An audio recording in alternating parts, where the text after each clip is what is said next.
देखिए क्वेश्चन ये बोल रहा है progress begins when discomfort is इम्ब्रेस्ड and not avoided. ये ऐसे क्वेश्चन है। इसका सिंपल मीनिंग ये है कि प्रोग्रेस की बिगिनिंग तभी होती है जब हमारे पास कोई चैलेंजेज आता है ना, तो हम उसको सामना करते हैं, ना कि उसको अवॉइड करते हैं। इसका मीनिंग है। पहली बात समझ में आ गया ना। अब क्या है कि इंट्रोडक्शन तो अभी डिस्कस नहीं करेंगे। अब देखिए क्या है ना कि हम ऐसे डाइवर्ट ना हो, इसके लिए हम लोगों ने एक टूल डेवलप किया है, उसको बोलते हैं कंपोनेंट्स है।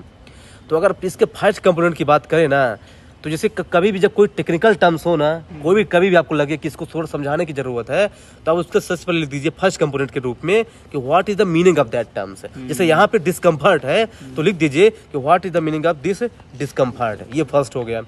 सेकंड वाले में कभी भी जब फिलोसफिकल ऐसे हो ना, तो उसको ही वैलिडेट कर दीजिए जो सीधे स्टेटमेंट दिया है। तो हम मतलब हाउ लगा के, ऐसे how progress begins with embracing discomfort and not avoiding it. तो ये हो गया उसका वैलिडेशन। ये जो है ना ऐसे का 40% होगा। अब इसमें जो है ना आप डिफरेंट डायमेंशन से पॉलिटिकल, सोशल, मैथोलॉजिकल, हिस्टोरिकल, जो भी जहाँ से जाना है इसमें आप एग्जाम्पल डाल सकते हैं। थर्ड, थोड़ा सा और आगे बढ़े, what happens if discomfort is avoided. अब यहाँ पे मैं उसको काउंटर कर रहा हूँ, मैं काउंटर नहीं, यहाँ पे जो है ना मैं उसका नेगेटिव कर, देखिए मैंने शुरू वाले सेकंड वाले में क्या बताया कि डिस्कम्फर्ट करने से प्रोग्रेस आएगा। मैं यहाँ बता रहा हूँ कि डिस्कम्फर्ट अगर जो नहीं करेगा तो क्या रिजल्ट होगा। तो वही है कि है ना वो फेल हो जाएगा एग्जाम में, या फिर उसका बिजनेस फेल हो जाएगा, या फिर कोई बड़ा आदमी नहीं बन पाएगा, हमेशा जो है ना पॉवर्टी में रहेगा। ये सब लिखना है यहाँ पे बेसिकली। ये हो गया।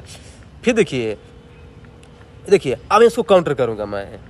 Can progress also come from comfort, मतलब कि मैं डायरेक्ट उसको काउंटर नहीं कर रहा हूँ, बस मैं उसको कह रहा हूँ कि प्रोग्रेस इससे भी आ सकता है, कंफर्ट से भी। एग्जाम्पल कि देखिए अगर हम कंफर्ट में रहेंगे, पहले आपको ये लिखना है कि हम कंफर्ट में रहेंगे तो हमारी जो मेंटल पीस है वो स्टेबल रहेगी, और जब स्टेबल रहेगी तो हमारे पास इनोवेशन आएगा और क्रिएटिविटी आएगी। फॉर एग्जाम्पल न्यूटन और गैलीलियो, ये शांत स्वभाव के थे, देख लो जो उन्होंने कैसे इनोवेशन लाया। तो कहीं ना कहीं जो है ना कि हमको प्रोग्रेस लाने के लिए कभी कभी कंफर्ट माइंड का होना जरूरी है।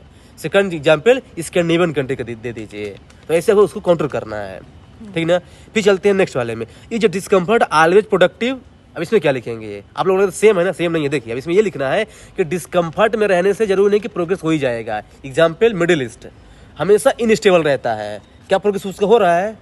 नहीं हो रहा है। अफगानिस्तान हमेशा गवर्नमेंट चेंज होती रहती है, प्रोग्रेस हो रहा है? नहीं हो रहा है। ये डिस्कम्फर्ट ही तो है। तो जरूरी नहीं कि डिस्कम्फर्ट हमेशा सस्टेनेबल रहता है, ऐसा नहीं है। तो यहाँ पे ऐसे 2-3 एग्जाम्पल लिख के उसको सेटिस्फाई करेंगे, बस एक ही पैराग्राफ। फिर लिखेंगे व्हाट चैलेंजेज वन फेज, कि आखिर चैलेंजेस क्या आते हैं हमको डिस्कम्फर्ट को इम्प्रेस करने में, मतलब कि हम समस्या को समाधान करने में।